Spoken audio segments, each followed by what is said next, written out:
누가복음 22장 54절에서 62절까지 본문 말씀을 읽을 때 오늘 우리에게 말씀하시는 주의 음성을 들으시기를 바랍니다. 예수를 잡아 끌고 대제사장의 집으로 들어갈새 베드로가 멀찍이 따라가니라. 사람들이 뜰 가운데 불을 피우고 함께 앉았는지라. 베드로도 그 가운데 앉았더니 한 여종이 베드로의 불빛을 향하여 앉은 것을 보고 주목하여 이르되 이 사람도 그와 함께 있었느니라 하니 베드로가 부인하여 이르되 이 여자여 내가 그를 알지 못하노라 하더라. 조금 후에 다른 사람이 보고 이르되 너도 그 도당이라 하거늘 베드로가 이르되 이 사람아 나는 아니로라 하더라. 1시간쯤 있다가 또 한 사람이 장담하여 이르되 이는 갈릴리 사람이니 참으로 그와 함께 있었느니라. 베드로가 이르되 이 사람아 나는 내가 하는 말을 알지 못하노라고 아직 말하고 있을 때에 닭이 곧 울더라. 주께서 돌이켜 베드로를 보시니 베드로가 주의 말씀 곧 오늘 닭 울기 전에 내가 3번 나를 부인하리라 하심이 생각나서 밖에 나가서 심히 통곡하니라. 아멘.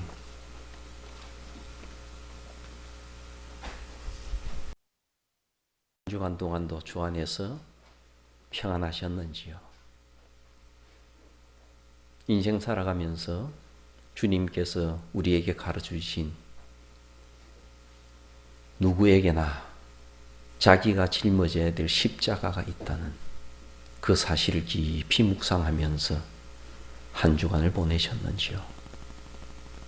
그리고 오늘 그리고 지난날 내 삶의 의미를 많이 돌아보셨는지요?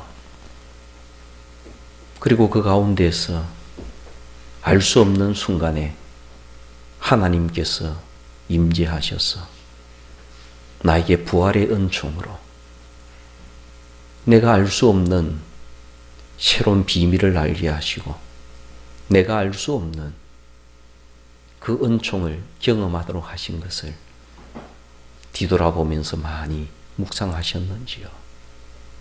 그리고 또 내가 마지막 영원한 부활에 이르는 그 날에 이르도록까지 내 남은 생애 동안 하나님께서 나의 길을 인도하시며 내가 십자가 짊어지고 가는 이 모습을 하나님께서 격려하시고 나를 위하여 새로운 부활을 예비하신 줄 확신하면서 소망 가운데서 보내셨는지요? 오늘은 부활 후 첫 번째 주일입니다. 주님께서 성령 하나님을 이 땅 위에 보내신 성령 강림 주일까지 그 50일의 기간을 가리켜서 기쁨의 50일 기간이라 그렇게 부릅니다. 그러나 제자들의 삶의 모습을 돌아보면 이 50일이 다 기쁨의 50일은 아니었습니다. 참 많이 정말 생각이 많은 그런 50일간이었습니다. 그리고 정말 많은 변화가 일어난 50일간이었습니다. 베드로의 생애 가운데서 절대로 잊을 수 없는 50일이었습니다. 베드로가 진정 자기 자신이 거듭남을 경험한 50일이었습니다. 이 기간 중에 베드로는 더할 수 없는 깊은 좌절감을 경험했고 더할 수 없는 하나님의 은총을 경험했습니다. 인생의 밑바닥까지 떨어진 자기 자신의 모습을 보았고 나를 이렇게 세우시는 하나님을 만난 날이 베드로에게는 이 50일간이었습니다. 그 이후로도 베드로는 끊임없이 십자가와 부활을 경험하면서 살았지만 이 50일간은 특별한 날들이었습니다. 오늘 베드로가 주님께서 재판받으시는 가야바의 집에 들어가 있습니다. 그리고 그곳에서 베드로가 예수님을 3번 부인합니다. 어떤 사람은 그렇게까지 말을 합니다. 예수님께서 십자가에 달리실 때 정말 가장 몹쓸 그 사람이 베드로가 아니겠는가 말을 합니다. 베드로가 예수님을 3번 모른다고 부인합니다. 예수님을 배반하는 것입니다. 3번이라는 것은 계속적으로 그런 뜻입니다. 그러므로 3번으로 표현되어져 있지만은 정확하게 표현을 한다면 계속 모른다고 한 것입니다. 계속. 이것은 실수가 아닙니다. 실수는 한두 번이 실수죠. 계속 하는 것은 그 속에 들어있는 자기 본심입니다. 본 마음이에요. 그리고 3번이라는 것은 완전하다라는 것입니다. 완전히 부인했다는 겁니다. 완벽히 예수님을 배반했습니다. 그것이 베드로가 한 일이었습니다. 왜 그랬을까요? 그날 밤 이 새벽은 베드로의 생애에 절대로 잊을 수 없는 날입니다. 수치스러운 날이고 부끄러운 날입니다. 베드로는 예수님의 공생의 기간 중에 초기에 예수님의 제자로 부름을 받았습니다. 그리고 베드로는 자부심이 대단했습니다.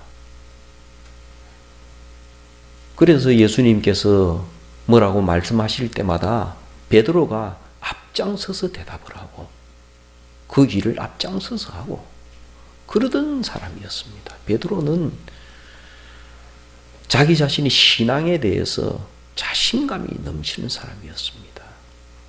그리고 자기는 주님을 제대로 잘 따른다고 확신을 한 사람이었습니다.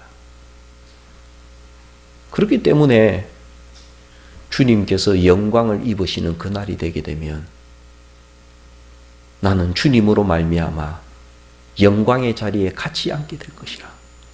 베드로는 그렇게 생각한 사람이었습니다.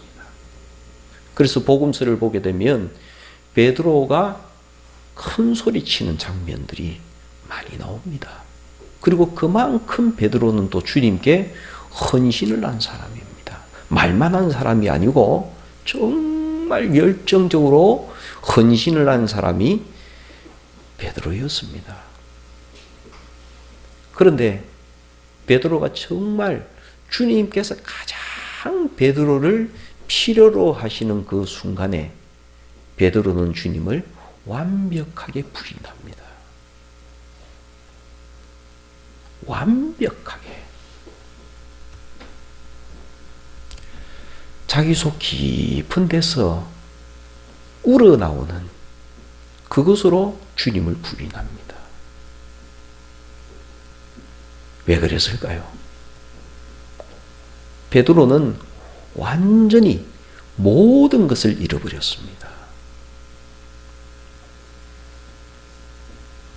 어떤 사람이 그렇게 말을 합니다. 사람이 살아갈 용기, 존재의 용기가 어디서 나오느냐?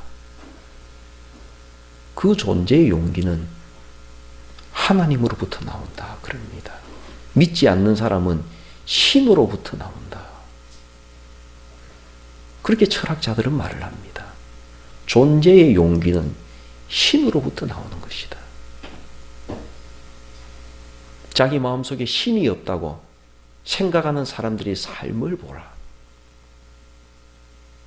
그들이 존재의 용기를 잃어버렸을 때 그들은 다시금 그 존재의 용기를 가질 수가 없다. 사람이 신을 잃어버리게 되면 존재의 용기가 사라진다. 그럽니다. 그래서 남은 길은 자기 자신의 삶을 포기하는 길 외에는 없습니다. 그러나 철학자들이 말을 하기를 신이 그에게 존재의 용기를 준다면 그는 다시금 일어날 수 있다 라고 말을 합니다. 우리도 다른 사람들과 똑같은 사람입니다. 성도 여러분, 그리스도인이 되었다 그래서 우리가 천사가 된 것 아닙니다. 그리스도인이 되었다 그래서 우리가 신이 된 것 아닙니다. 그리스도인이 되었다는 것은 주님을 믿는 사람이 되었다는 겁니다. 하나님을 믿는 사람이 되었다는 겁니다. 세상에는 여러 부류의 사람이 많습니다. 똑같은 사람입니다. 어떤 사람은 하나님을 믿지 않는 사람이 있습니다. 하나님이 안 계시다는 것이 아니고 자기는 하나님을 믿지 않는 것입니다. 이 세상 어느 누구도 하나님이 계시지 않다라고 그 존재가 없다라는 것을 증명해낸 사람은 인류 역사상 아무도 없습니다.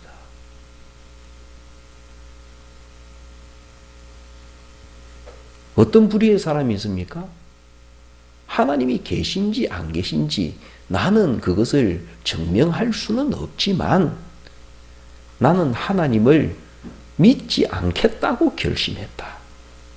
이런 사람과 나는 하나님을 믿고 따르겠다고 결심했다. 이런 부류의 사람이 있을 뿐입니다. 하나님을 믿지 않고 따르겠다고 하는 사람은 인생이 정말 자기 자신이 밑바닥으로 완전히 떨어졌을 때 거기서 일어날 수 있는 방법을 찾을 수가 없습니다. 내 마음속에 있는 깊은 곳에 자리 잡고 있는 이 어둠을 몰아낼 수 있는 방법을 찾을 수가 없습니다.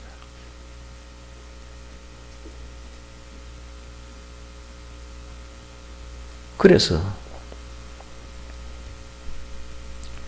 사람들은 말을 합니다. 그가 신을 믿든지 믿지 않든지 관계없이 사람에게는 신을 가르쳐야 하고 종교를 가르쳐야 한다라고 세상 사람들은 말을 합니다. 그래야지 사람이 사람다워지니까요. 신이 없다고 생각한 사람, 그런 사람들이 마지막까지 존재의 이유로 삼는 것은 자기 자신밖에 없습니다. 그런데 이 자기 자신이 얼마나 보잘것없는 존재입니까? 특히 사람들마다 깊은 곳에 자리 잡고 있는 무의식이라는 것이 사람마다 다 있습니다.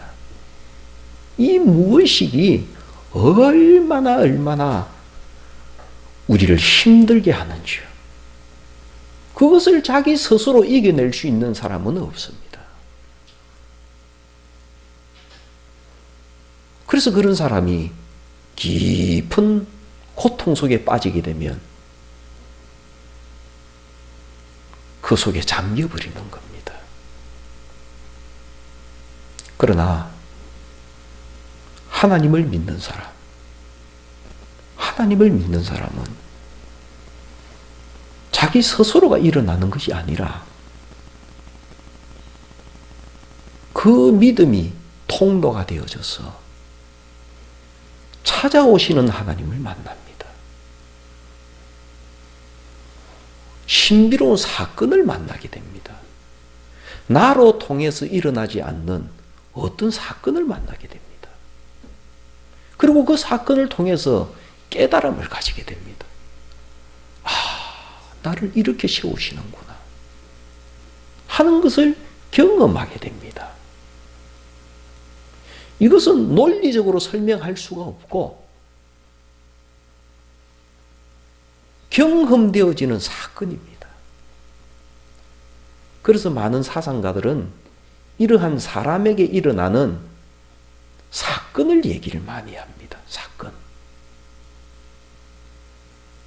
뭐라고 논리적으로 설명할 수는 없지만 사건은 부딪혀오는 겁니다.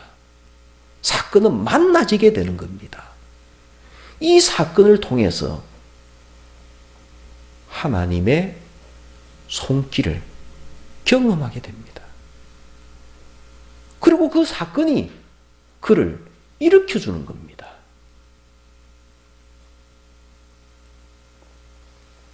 오늘 베드로는 완전히 밑바닥으로 떨어집니다.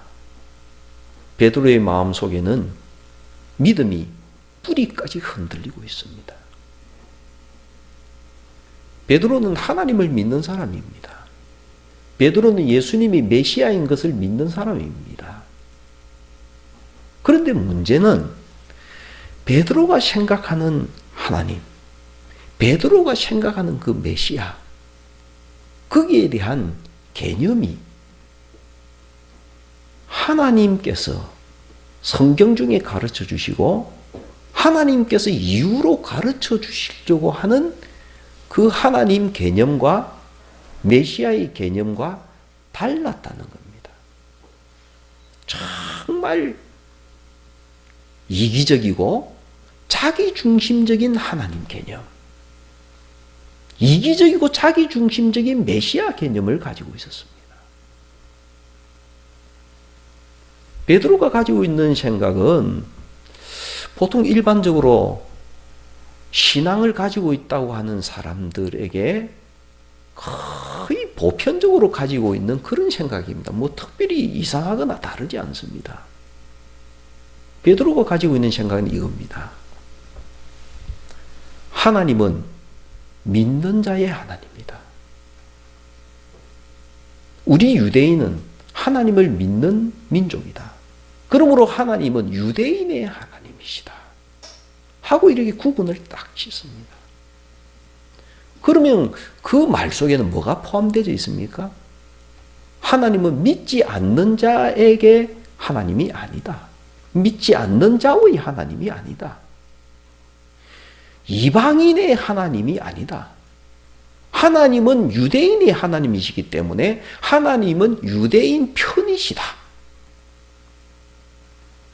그래서 유대인이 하는 기도를 들으신다.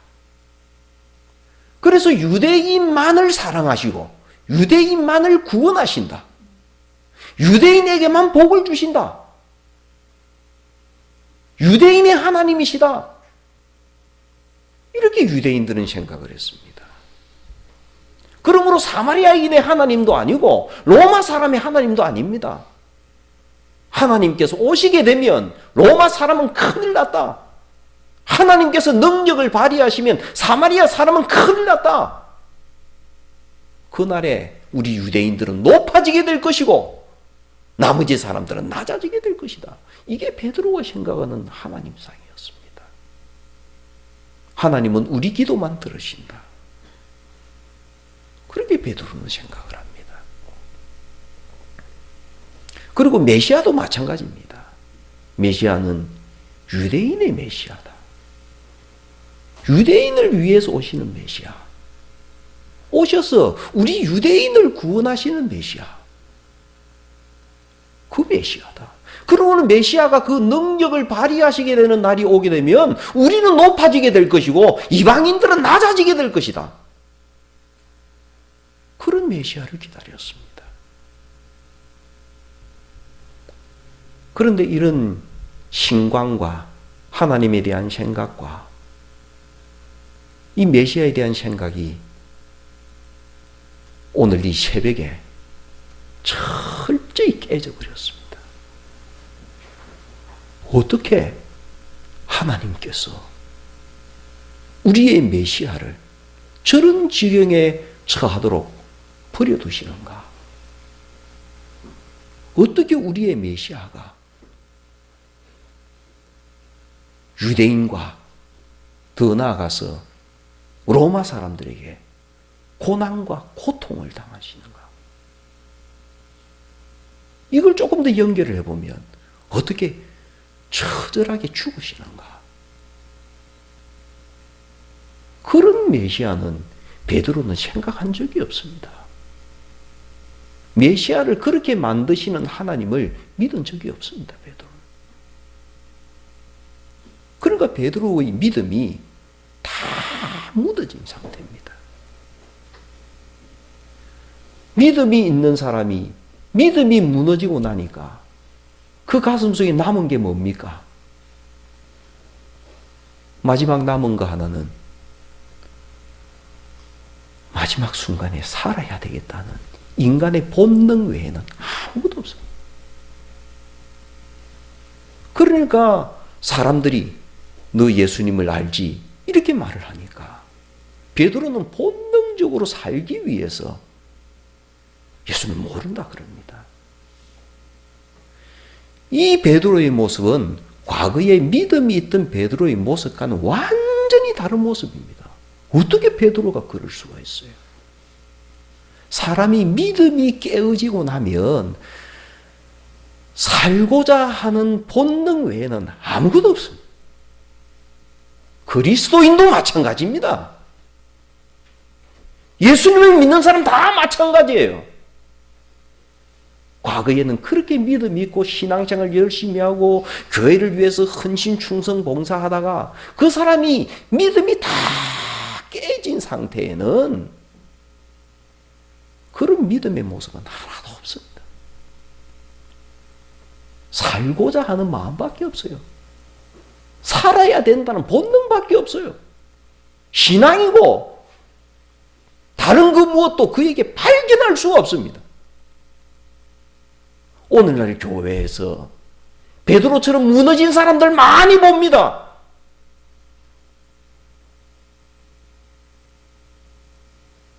그러게 남은 것은 살고자 하는 본능. 아니면 이 밤이 오기 전에 베드로가 가졌던 그러한 생각, 그걸 가지고 살아가는 사람들이 예배당에 있는 것을 많이 봅니다. 베드로는 그날 밤에 그리고 이 50일 동안 주님께서 부르시지 않았다면 베드로는 절대로 못 이뤘습니다. 어떤 사람도 그 상황에서 무너지고 깨진 상태에서 살아갈 수 있는 용기를 발견할 수 있는 사람 아무도 없습니다. 오히려 우리는 그렇게 생각합니다. 자, 베드로가 이날 밤에 자살을 안 한 것만 해도 용타. 그렇게 생각했을 겁니다. 베드로는 앞으로 소망이 없습니다. 아무런 소망이 없어요.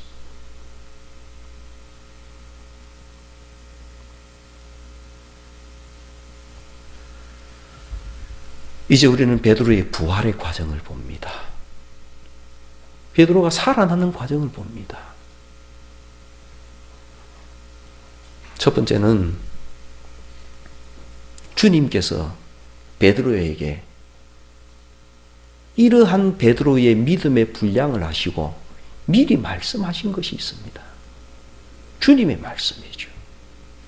주님은 베드로의 믿음이 어느 정도 수준인지 알고 계셨던 겁니다. 그러니까 베드로가 아무리 큰 소리 쳐도 베드로의 말을 주님은 믿지 않으십니다. 너는 오늘 밤 닭이 울기 전에 나를 부인한다. 너는 지금 너의 믿음의 수준은 그거밖에 안 돼.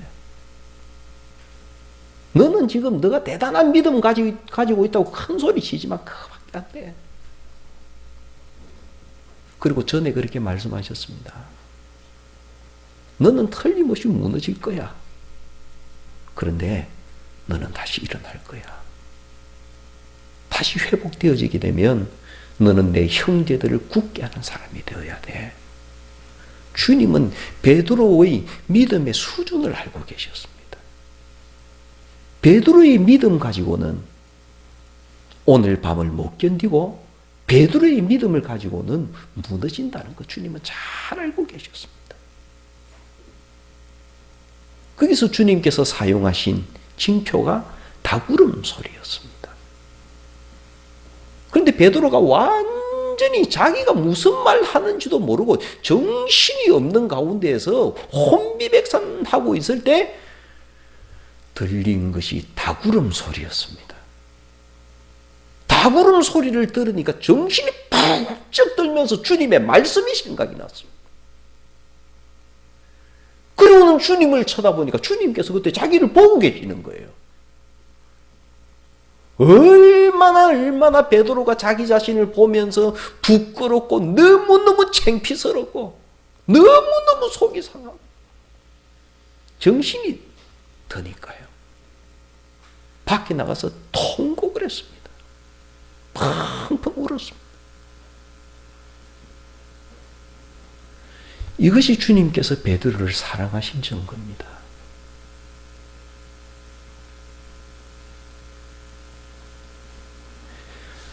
베드로의 모습을 보면 참 별 볼 일 없지 않습니까?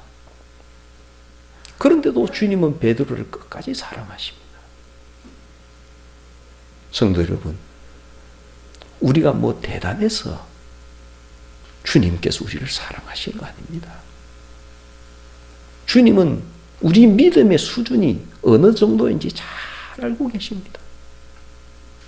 믿음의 분량이 어느 정도인지 잘 알고 계십니다. 우리가 완벽하기 때문에 우리가 주님을 한 번도 부인을 안 하기 때문에 그래서 우리를 사랑하시는 것 아닙니다.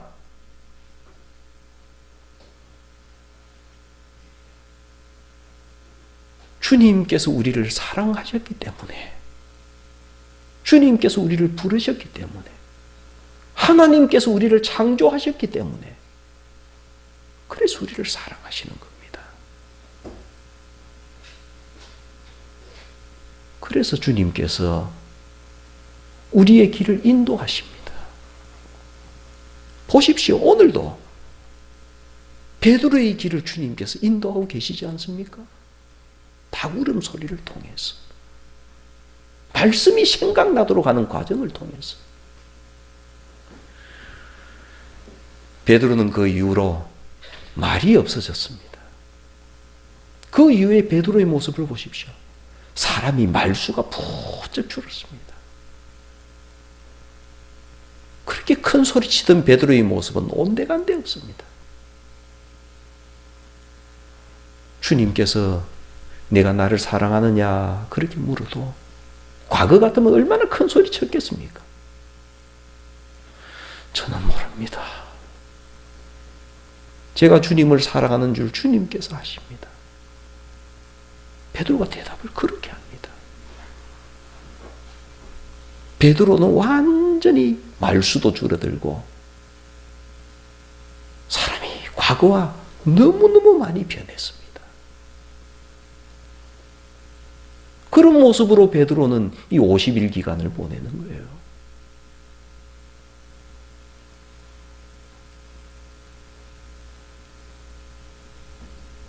베드로에게 주님께서 여러 번 나타나셨습니다. 주님께서 나타나신다는 것은 찾아오셨다는 거예요. 사건입니다. 나는 그냥 이렇게 모든 힘이 다 빠져서 살아가는데 살아갈 용기도 없이 살아가는데 주님께서 문득 찾아오시는 거예요. 찾아오셔서 너희 마음에 평안이 있으라 하시고 또 주님께서 문득 찾아오셔서 너희에게 물고기가 있느냐 하고 같이 음식을 나누시고 또 주님께서 찾아가신 사람들을 베드로에게 보내서 우리가 주님을 만났습니다. 형제 자매의 말을 듣게 만들고 주님께서 자꾸 이런 사건을 베드로에게 부딪히게 하십니다. 그때마다 베드로가 자기 속에서 나온 것이 아니라 하나님께서, 예수님께서 예비하신 그 사건들을 경험하게 되면서 베드로가 조금씩 변해가기를 시작하는 겁니다. 하나님께서는, 예수님께서는 우리를 이렇게 인도하십니다. 우리의 대단한 믿음 때문에 우리를 사랑하시는 것이 아니라 우리에게 하나님께서 예비하신 사건들을 보내주심으로, 충격을 받게 하심으로, 우리를 부끄럽게 하심으로, 우리를 밑바닥에 떨어지게 하시는 그 상황에서 사건을 만나게 하심으로 우리의 길을 인도하십니다. 이것이 우리가 살아갈 용기입니다.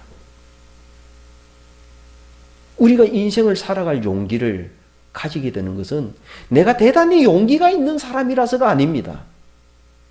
나는 세상 사람과 꼭 같습니다. 그러나 하나님께서 나를 찾아오심으로, 예비하신 사건을 만나게 하심으로, 그리고 그 사건의 의미를 깨닫게 하심으로 나를 차츰차츰 변화시키시고 인도하시는 겁니다.